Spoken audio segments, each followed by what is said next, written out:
တေးစားစားရင်ဂိုးသွင်းလေးကျင်းခဲ့တဲ့စေယုတ်ကြီးဟာလန်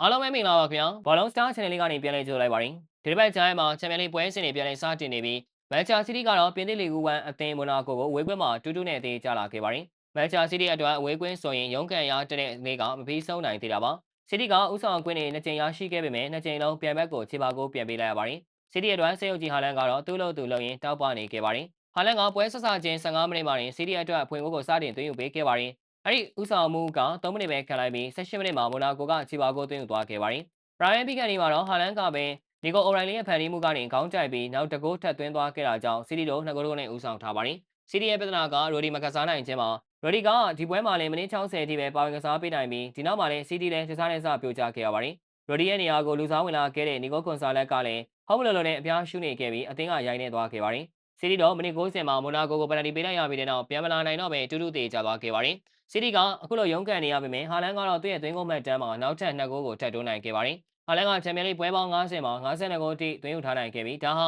ဂိုးသွင်းစိတ်ယုတ်ကြီးဆိုတာသက်သေပြနေပါတယ်။မန်ချက်စီးတီးကတော့ဒီပွဲကနေအမှတ်ခွဲယူလိုက်ရတဲ့အတွက်နှစ်ပွဲကစားပြီးမှ၄မှတ်တည်းရရှိသေးတာကြောင့်အဆင့်8နေရာကိုရောက်ရှိနေပါတယ်။စီးတီအတွက်အော်တိုဘာနိုင်ငံပေးရမတိုင်ခင်ပြန်လာစရာနောက်ထပ်အခွင့်အရေးရှိနေပါသေးတယ်။စီးတီဟာဒီတစ်ပတ်ပရီးမီးယားလိဂ်မှာဘရန်ဖော့အသင်းကိုဝေးကွင်းသွားရောက်ရှင်ပြိုင်ရအောင်မှာဖြစ်ပြီးအနိုင်လန်းချောင်းပေါ်ကိုပြန်တက်နိုင်အောင်ကြိုးစားသွားရမှာဖြစ်ပါတယ်။ကြည့်ရှုပေးကြတာကျေးဇူးတင်ပါတယ်။